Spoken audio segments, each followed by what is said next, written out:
Come sapete, non è necessario assolutamente che sia una cosa scolastica, non è necessario che sia una cosa per forza privata, per forza familiare, una situazione di disagio problematica, ok?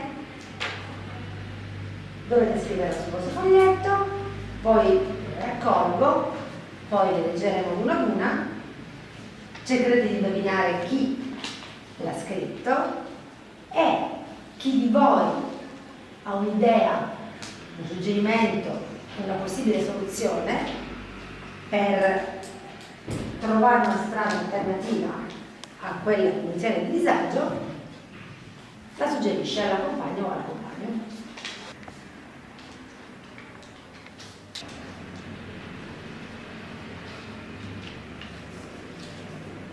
Il disagio è tutto a cui non si sa come uscire.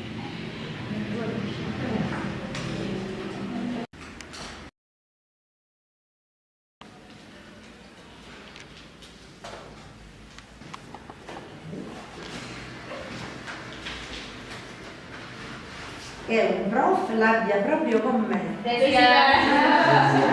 Ancora non ho neanche finito di leggere, perché ho avuto il coraggio di dire ciò che penso. Desiree. Penso che un professore in particolare mi consideri poco sveglia. Quando vengo interrogata entro in ansia. Quindi come potrebbe fare lei a smontare questa paura? Qual è la soluzione possibile? Un confronto con il professore per vedere ciò che gli dà più fastidio, ciò che gli dà meno fastidio. Fuori dalla scuola sono molto timida e non riesco a integrarmi bene con i ragazzi e le ragazze della mia età.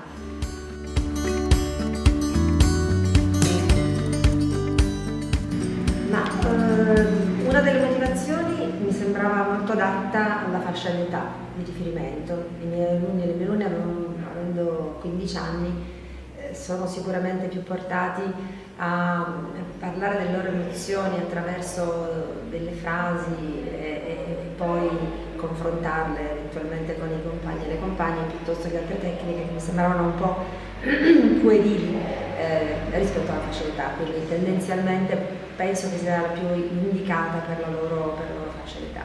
In realtà è stata per me molto utile perché essendo una prima liceo e quindi per la prima volta ho incontrato questi ragazzi e queste ragazze e anche loro si sono incontrati per la prima volta, quindi è stato un modo sicuramente molto efficace per arrivare ad un grado di conoscenza, di intimità che magari non sarebbe stato così semplice raggiungere nel primo anno o i primi mesi di scuola. È stato difficile perché l'entusiasmo con cui la classe ha risposto alla proposta ha aiutato moltissimo l'efficacia, secondo me, della tecnica. Naturalmente non è stato semplicissimo poi gestire ciò che veniva detto dalle varie persone e quindi facile l'implementazione, un po' più complicata poi la gestione. Io insegno inglese, quindi ho utilizzato a volte anche la lingua inglese per veicolare determinate informazioni. Naturalmente ho chiesto ai ragazzi e alle ragazze di scrivere in italiano perché è molto più complicato scrivere le parole esatte del proprio sentire in una lingua straniera con una competenza non così alta.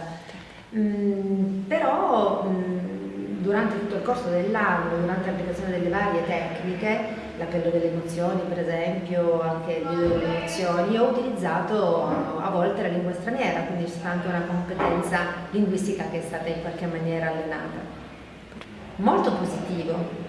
Non tanto verso l'insegnante quanto nella classe, perché è come se, specialmente per quanto riguarda la tecnica della scatola delle emozioni, si fossero liberati da un peso, no?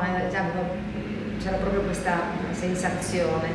Alcune ragazze, specialmente in maniera molto chiara. La cosa bella è che con un impatto emotivo di alcune dichiarazioni era talmente forte che qualcuna di loro magari scoppiava in lacrime, poi parte della classe corresse ad abbracciarla e consolarla. Questo è stato veramente molto, molto toccante.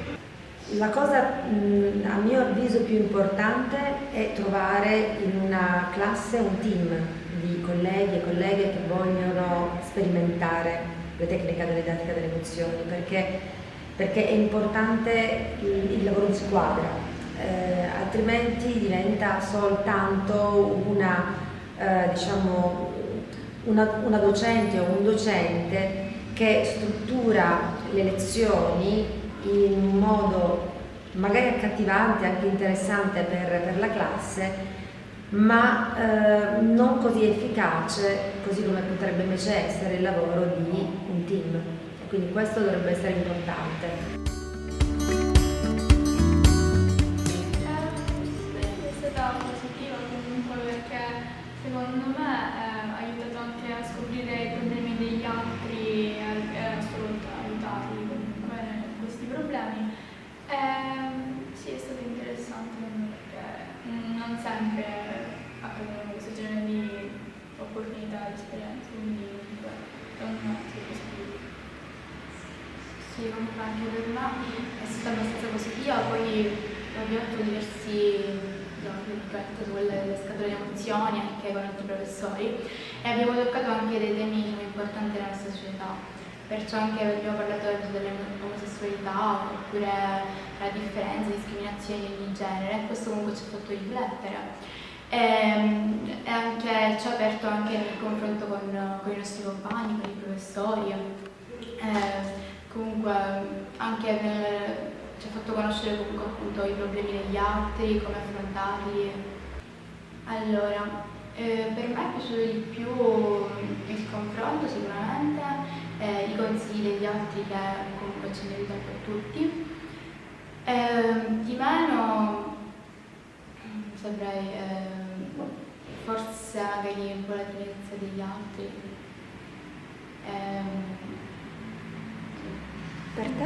Sì, secondo me è stato interessante appunto la scuola delle emozioni, visto come abbiamo fatto oggi e come avevamo fatto anche la scorsa volta, perché secondo me appunto è interessante scoprire anche le cose che non è facile dire a voce, quindi quello scrivendolo anche è stato più semplice, poi perché avevamo diversi pareri e quindi